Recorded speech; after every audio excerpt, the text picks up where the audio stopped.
When democracy is under attack, what do we do? Stand up, fight back! When veterans are under attack, what do we do? Stand up, fight back! My name is Mark Smith. I'm an occupational therapist. I am the president of National Federation of Federal Employees Local 1, and I'm also on the Federal Unionist Network Steering Committee. So just to get us started here, I'm going to be emceeing us a little bit. We have a great lineup of speakers to talk about some of the attacks on unions, on veterans, on our democracy here today, and how we're standing up. We're going to be talking about that a little bit today, but before we do that, we just got to get us a little bit hyped up, get us in the mood. So I'm going to start out with a little bit of a chant, right? So everybody knows this call and response. It goes, what do we do when veterans are under attack? What do we do? We stand up, fight back! So the correct response is stand up, fight back. Stand up, fight back. That is the correct response, okay? So when veterans are under attack, what do we do? Stand up, fight back! All right, very nice. When unions are under attack, what do we do? Stand up, fight back! All right, that's great. We're doing great. All right, so I'm going to introduce our first speaker here, National President of the National Federation of Federal Employees, Randy Erwin. Thank you. Hold on. Thanks, man. Good afternoon, everybody. How you doing? Hi. It's great to be here. I'm Randy Erwin, National President of the National Federation of Federal Employees. We're a proud affiliate of the IAMAW and the AFL-CIO. We're America's first federal employee union. We represent 110,000 federal workers nationwide. And we have VA employees at 50 VA hospitals across the country. So proud of the work they do. And the workers right here at the San Francisco VA. So we're very, very proud of our membership. Before I say anything, we just need to take a moment to thank our cherished veterans. This country is great because of their sacrifice. Thank you, veterans, for your service. So let me just say I'm proud to be here today, taking a stand with you all and putting Congress and the White House and everyone on notice that we aren't going to allow them to destroy the Department of Veterans Affairs. We aren't going to allow them to destroy the VA because we care too much about it. And why do we care about it? Because in this country, we make a solemn promise to our women and men in uniform that if you serve, you are going to be cared for when you come home. Yes! Right. For everyone here who works for the VA, it is you that allows our country to make good on that promise. Thank you for the work you do every day caring for the American veteran. Would you give him that so they can hear also, please? He doesn't have one Okay, all right. Okay, you hear that? Okay, and make no mistake, the illegal actions, here we go, I got her there. The illegal actions of this administration, including tearing up collective bargaining agreements for VA workers. Woohoo! They're destroying the VA as we know it. Yes, right. The president should be ashamed of what he's doing. And every elected leader across this country should be ashamed for allowing him to do it. So the president talks about making America great. But he doesn't have the first clue about what that means. What is he doing? What he's doing to our cherished veterans and those that care for them clearly demonstrates that. This country isn't great because of Trump's actions. This country is great by the sacrifice of the men and women in uniform to keep us safe, to defend our democracy, and to protect the freedoms of this country. So we owe our veterans the best care that we possibly can. But under this president, we are not making good on that obligation. Let me tell you something. Do not think for 1 second that taking away the rights of VA workers, as this president has done, is good for our veterans. No. Veterans do deserve better from the VA, but the problem is not the inability to discipline VA workers as this president has tried to assert. Boo! That's right. The problem is that the VA, like many other places across the government, has been turned into a toxic work environment by this president. That's right. A toxic work environment hurts veterans.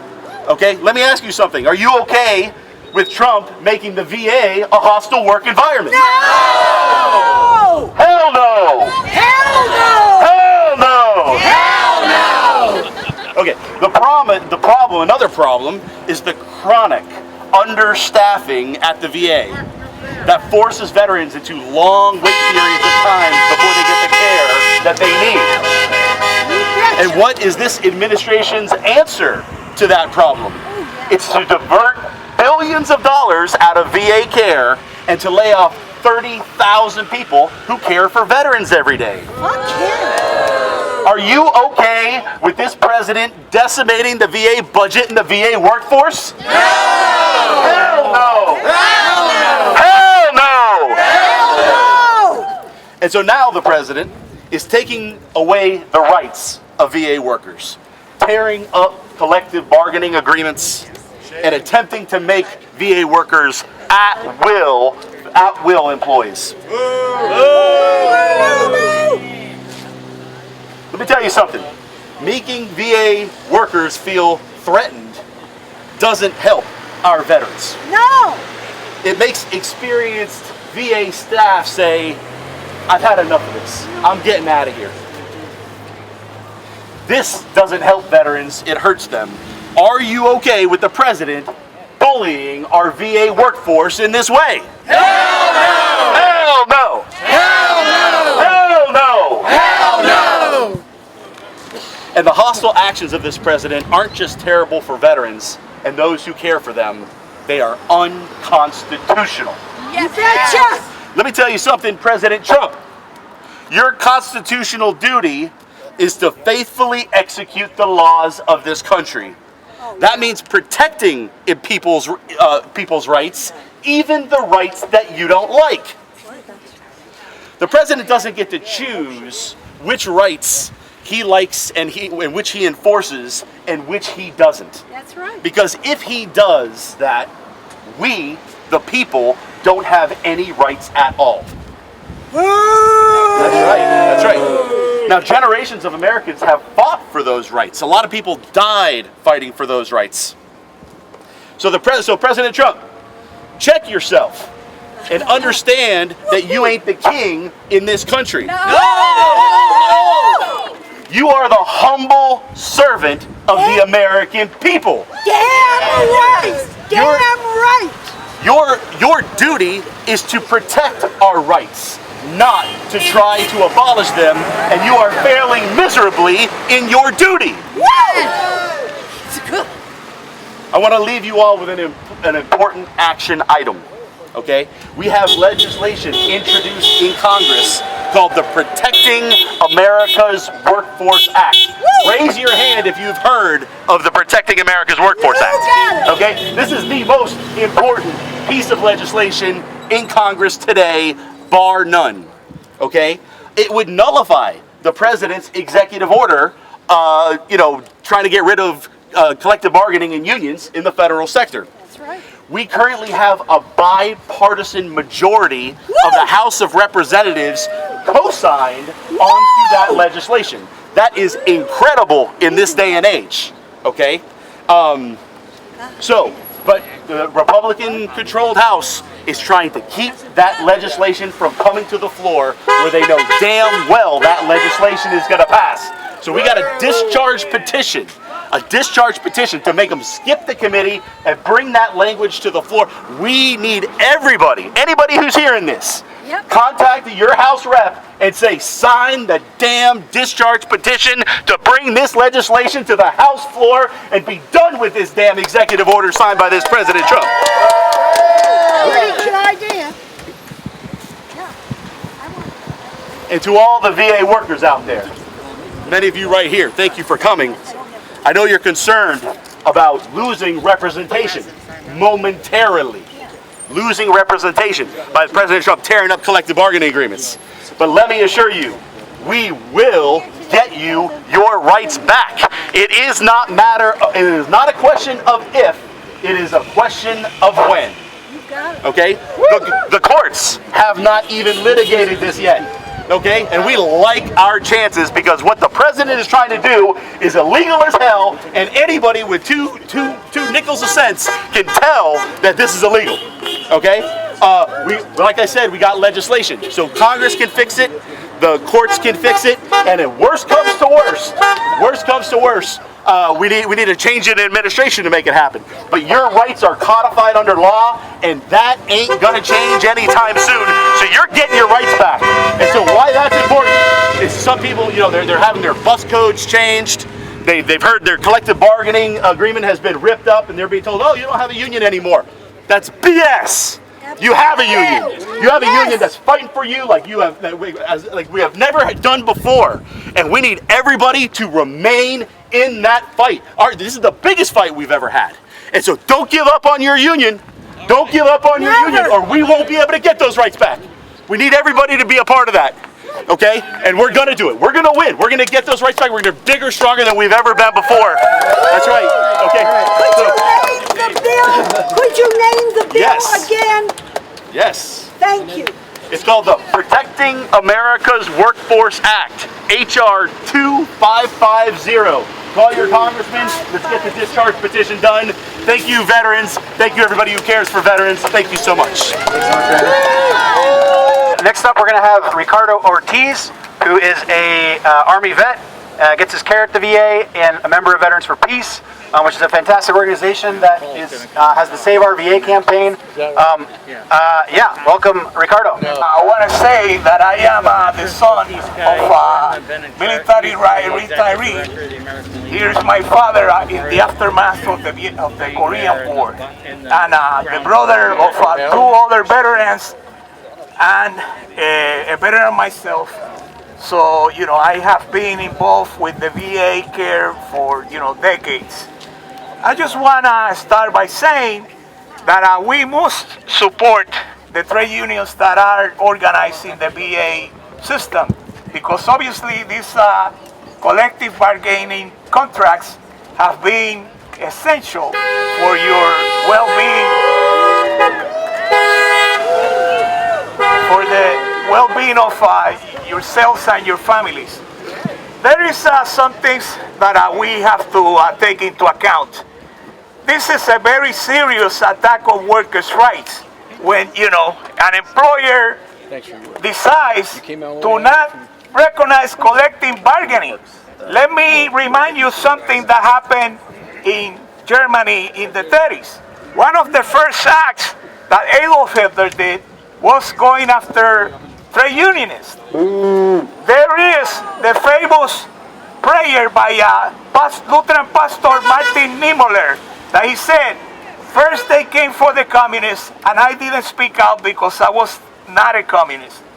And then at the third paragraph he says, and they then came for the trade unionists, and I didn't say anything because I was not a trade union member. And when they came for me, there was nobody to defend me. So keep those words in mind. And like the previous speaker, brother, president of the trade union, NFFE, said, these benefits were not given to us by the grace of God. These benefits were given through hard struggles that took place. Let's remember some little history in my little time. In 1924, World War I vets lobbied to have approved a compensation for their injuries. And in 1930, the Veterans, back then it was called the Veterans Administration, was created. And the promise of payment of a bonus was not honored by the U.S. government.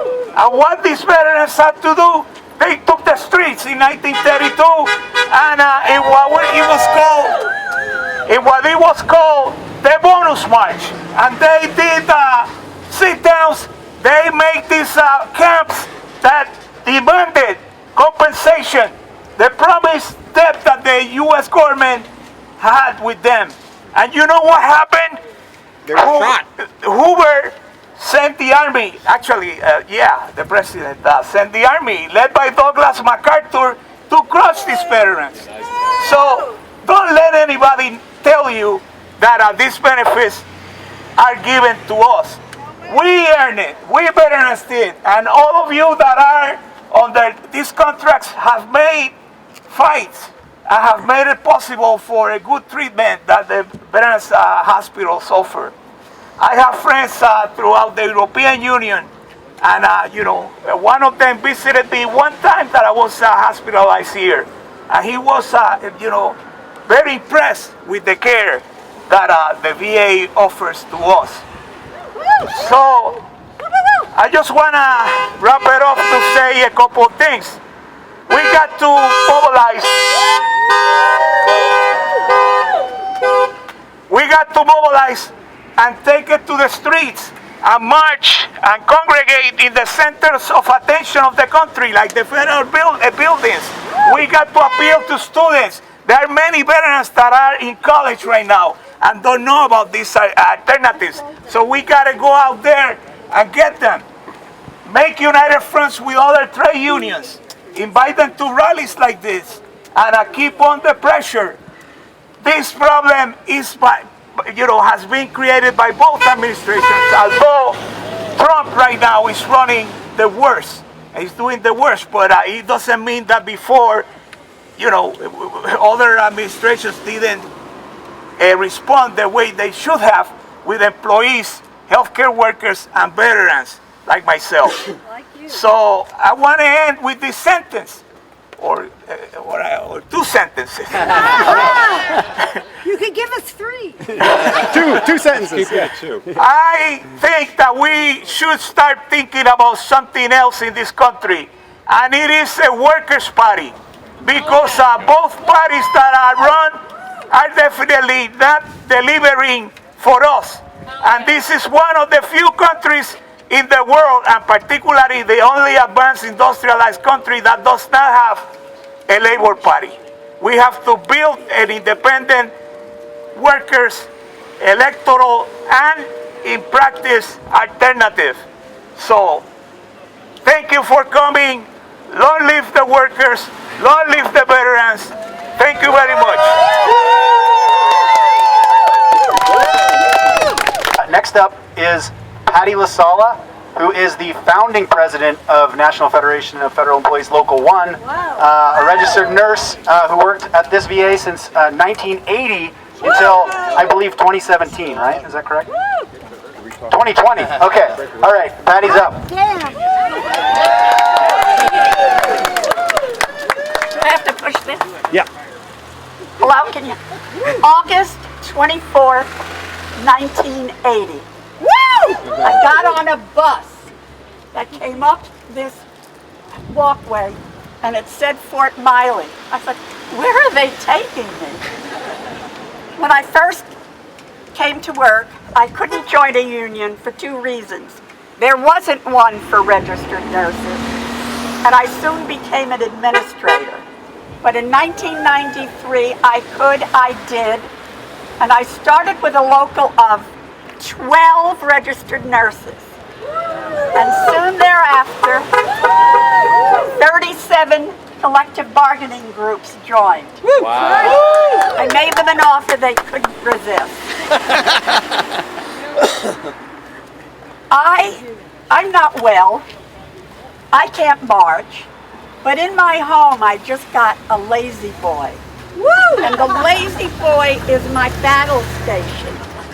And every morning, I put my phone, my house phone, my cell phone, the negotiated contract, the book of all elected officials, and my writing paper, and every day I either write a message, call Congress, or call a friend. I refuse to be apathetic. I have to, where is that wonderful man with the Hispanic voice who spoke before me? I have to piggyback to tell you about Martin Niemöller. Martin Niemöller was a Lutheran theologian in the 30s and the 40s, and he quasi-supported the Nazis. because they were anti-communist and he didn't want the churches to be affected. But in 1933, he saw the writing on the wall. He also spent 8 years in a concentration camp. And what he said goes like this. When they came for the socialists, I didn't speak up because I wasn't a socialist. And when they came for the trade unionists, I didn't speak up. I wasn't a trade unionist. And then they came for the Jews. And I didn't speak up because I wasn't a Jew. And then they came for me, and there was nobody left to speak up. Every day, you have to do something. You heard what they said about this present administration. We can't be inactive, apathetic, or intolerant. Having a trade union like we have comes with a lot of hard work. Trust me, I can tell you. I'm from a family of veterans. I love everything about the American labor movement and American veterans. But you can't sit and think somebody else is going to do it. Make yourself a battle station at home. I also have a Cosmopolitan in the afternoon at my battle station. Just do it. Be Nike. Just do it. It's not going to happen without us. It's just not going to happen. As I say at every Thanksgiving when we say grace, and God bless the American labor movement. Thank you so much for that, Patti, and thanks to you, we have a union here at Nebula One. So I want to do this while we have I know it's everybody's lunch break, and because we are short-staffed and everybody can barely get time to eat and scarf down a sandwich before they have to get back to patient care, I want to make sure that while we have a critical mass here, we do the oath renewal. So I'm going to do that real quick. And then we're going to hear from some more speakers. We got Connie Chan, who's our district supervisor back there. I see Paul Cox right here, the president of our local Veterans for Peace chapter. I see Kim Taglioni, the executive director of the Labor Council here in San Francisco. And I see Olga Miranda, the president of SEIU Local 87. And Rosa Shields, the political director of the Labor Council. All the celebrities are out here. This is fantastic. Federal employees, when we start working in the federal service, we take an oath. Actually, when we start, we take an oath of office. We took an oath, and now we take action. So for those of us who are federal workers and those of us who are veterans, we took an oath, not to any politician or political party, but to the Constitution and to the people of this country. We vowed to defend them against all enemies, foreign and domestic, and that commitment is not symbolic. It is a promise to fight for a government that works for all of us, not just the wealthy and well-connected. And today, that commitment calls us to action. The administration, backed by billionaires, is waging an illegal campaign to dismantle the public services and protections that our communities, our veterans, and all of us who work for a living rely on. They are targeting our jobs, our agencies, and the people that we serve, and in response, we must collectively reaffirm our oath to the American people and work together to defend them. As federal workers, as VA healthcare workers, as veterans, we reject the intentional hollowing out and dismantling of our public services through reckless cuts, mass layoffs, and the funneling of taxpayer dollars to corporations controlled by billionaires. So please join me in reaffirming our oath and committing to take collective action to protect our public services, the people of this country, and our democracy. So this is a call and response. Everybody who's a federal worker or a veteran, you can repeat after me. I will continue to support and defend the Constitution of the United States. I will continue to support and defend the Constitution of the United States Against all enemies, foreign and domestic. against all enemies, foreign and domestic. I will continue to bear true faith and allegiance to the same. I will continue to bear true faith and allegiance to the same. I renew this obligation freely, without any mental reservation or purpose of evasion. That's a lot of words. Should have shortened that one a bit. All right. I will continue to well and faithfully discharge the duties of the office which I hold.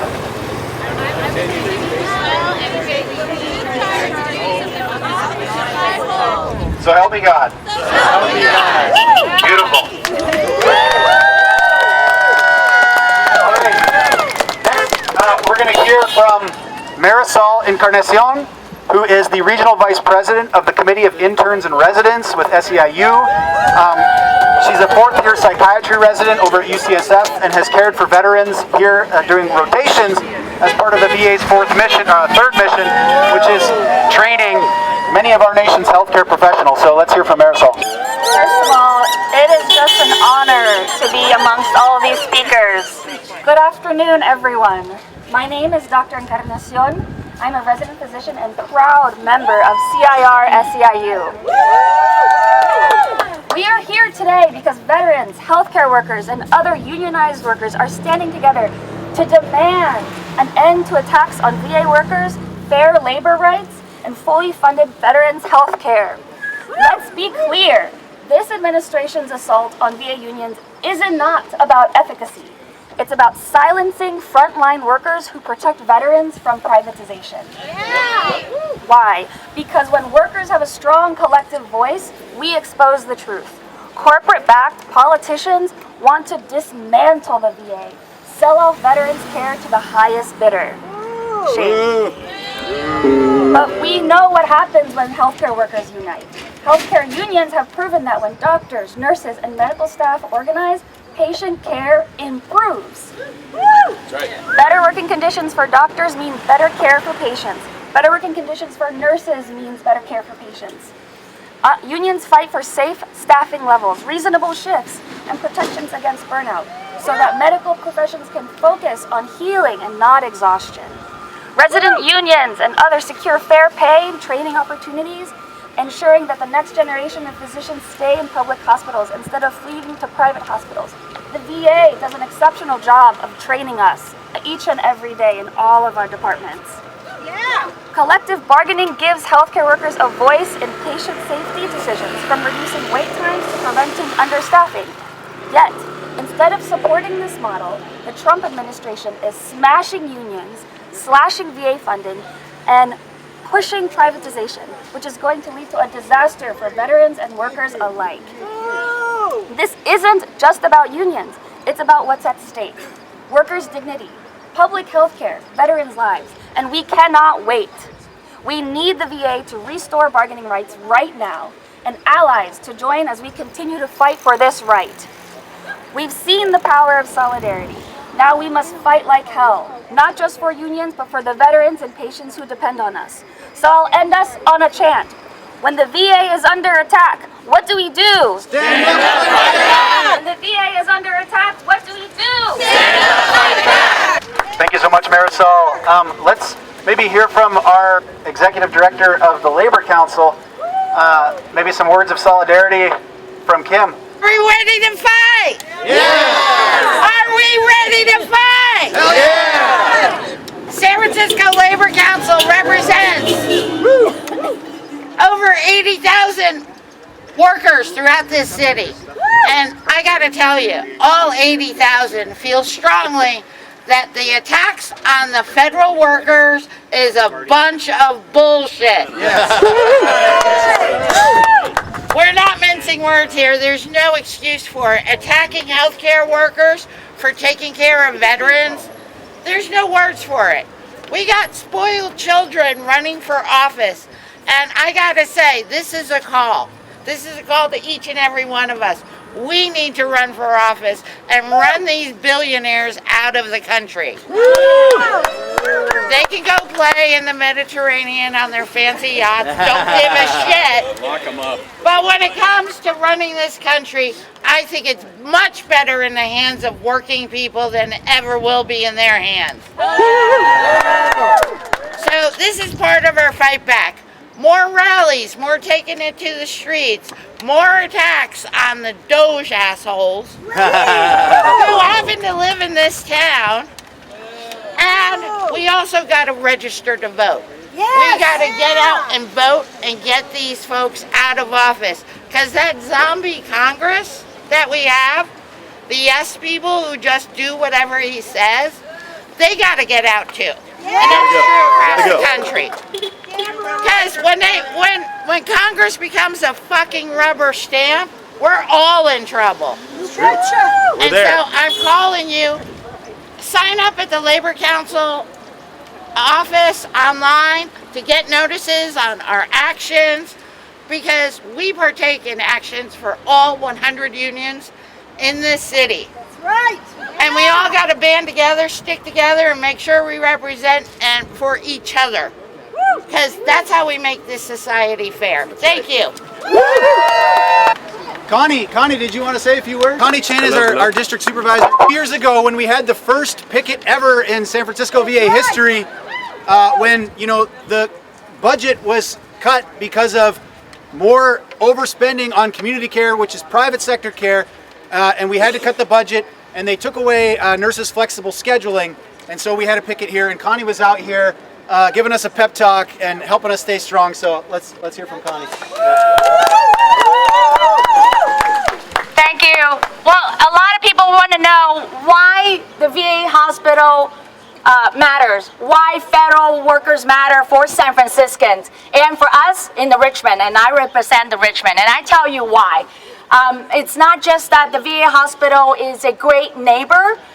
They have farmers market here on Wednesdays. They are part of the environment that keep us safe, clean, and on so many levels that we see our park ranger, national park rangers is right up the hill.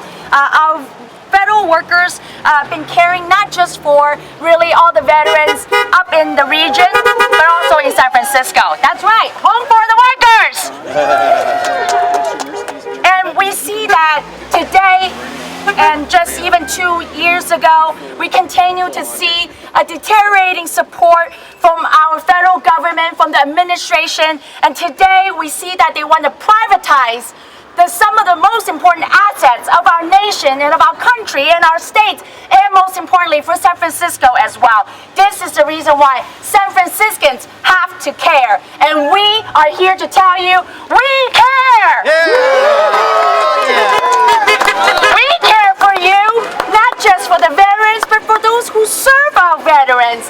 The reason why we have the freedom and rights, especially for someone like me, a first-generation immigrant, that I can live here and thrive and become an elected. Thank you to our veterans. And for that reason, we thank you for all the workers that care for our veterans. And I have seen the veterans who have mental health issues, veterans that actually have physical health issue. They are actually here. They spend the night here. But it's not just them, but their families as well. And you care not just for our veterans, but for their families too. And that means you're carrying the load, and yet here we are. They're taking your rights away, they're taking your wage away, they're taking your protection away, and your right to collective bargaining. And that is not acceptable! No! So I'm going to leave you with this thought, and I always do that. And if you will stand with me and chant with me, and just a two-part chant, and when I say we stand, you say for veterans. And again, and when I say we stand, and you say for unions. Are we ready for that chant? Yes. We stand for veterans! We stand for unions! We stand for veterans! We stand for unions! We stand for veterans! We stand for unions! And always, rain or shine, we will always stand for our veterans and for our unions. Let's go!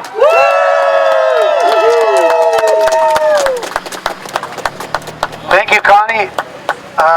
All right, next up, we have John Kelly. John Kelly is our chief steward for NFFE Local 1. He's also a registered nurse and an 82nd Airborne veteran.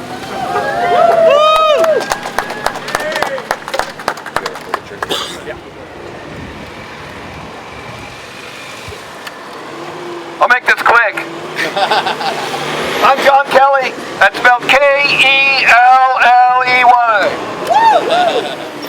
Like Mark said, I'm a U.S. Army veteran in the 82nd Airborne. I was in the Gulf War. Like millions of veterans, I get my care at the VA. And I'm going to tell you, it's world class. Once I used what they call community care for a heart condition. I went to a doctor who kept pushing for surgery. I went back to the VA and they said, you don't need that. That is the difference between private care, who sees it for profits, and the VA sees patients. The Trump administration has canceled our collective bargaining agreements here at the VA. This isn't just an attack on workers, it's an attack on veterans' care. Yes! That's right.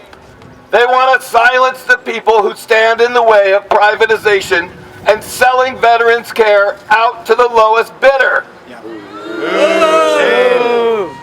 The VA belongs to the veterans. Yes! The workers. Yes! The taxpayers. Yes! Not Wall Street. That's right. Not corporate lobbyists. That's right. Not politicians trying to sell it off. That's right. Stand up, speak out, call your representatives, restore our rights. Restore our rights. Yes. Protect veterans' care, stop privatization. This is about saving lives. I'm going to try something here. I'm going to say something I want you to repeat back. Hands off VA! Hands off VA! Hands off VA! Hands off VA! Hands off VA! Hands off VA! All right. I think we're sufficiently fired up. That was great. Thank you, John. So for our last speaker here, we have our local chapter president of the Veterans for Peace. Again, Veterans for Peace has been fighting privatization for going on 10 years now.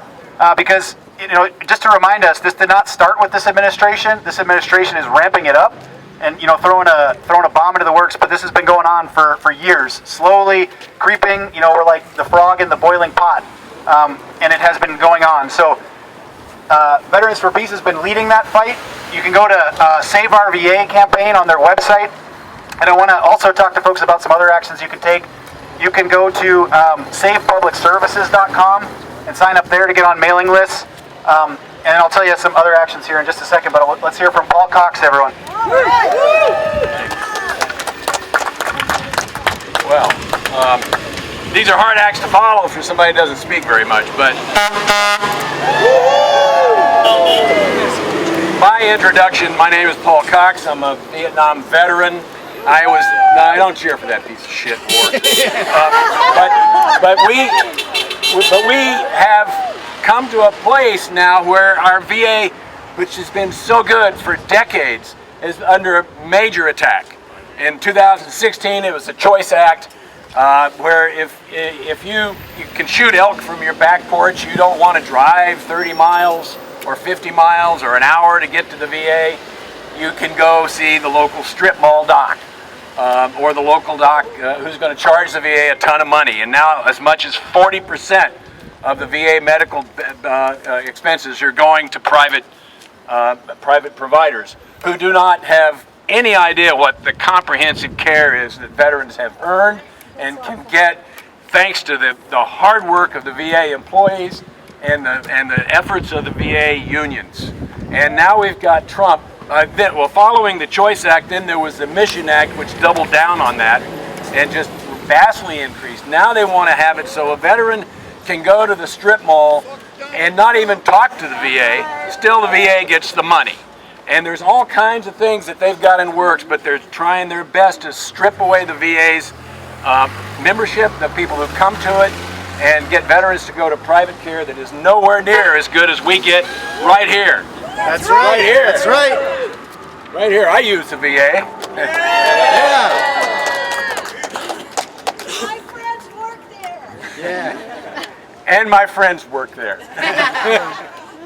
So we really have to fight to keep this latest attack by Trump and his crew of sycophants. By the way, nobody earns $1 billion. You got to steal that money. We're not turning them loose on the Mediterranean. We're putting them in jail. You know, and so let's just end it right there and say, when the attack on the VA, what do we do? Stand up. When they attack veterans, what do we do? Stand up, fight back. When they attack the VA unions, what do we do? Stand up, fight back. Thank you.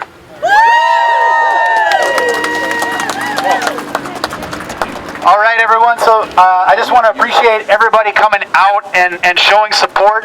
It's so great to see all of our VA workers out here, all of our veterans out here, all of our veterans organizations, our union brothers and sisters and siblings in the local and national labor movement. So just a kind of final couple of calls to action here. One, if you are a VA healthcare worker and you work at this facility, join your damn union. That's right. There is no excuse not to be a dues-paying member. We are in the fight of our lives right now, and the only thing standing in the way of, a backslide into authoritarianism is unions right now. They are standing up for our democracy and our rights here in the workplace. So talk to your coworkers, make sure they know what those union dues go to pay for, and that is continuing to have rights and funding the fight back. So just had to put that plug in here as the union president. So. Secondly, go to the Veterans for Peace Save Our VA campaign website and follow along for calls to action. Right? We need people calling their Congress folks to get that discharge petition passed and get that Protect America's Workforce Act passed, so they cannot do this shit again. But it's not just about getting bills passed, right? We need to be organized. We need to be strong. We need to be taking care of each other. So we need to organize here within our facility, within our communities, and within our country. So I guess I'll just end it here with a little bit of a call and response. Another one here. We're getting pretty good at this by now.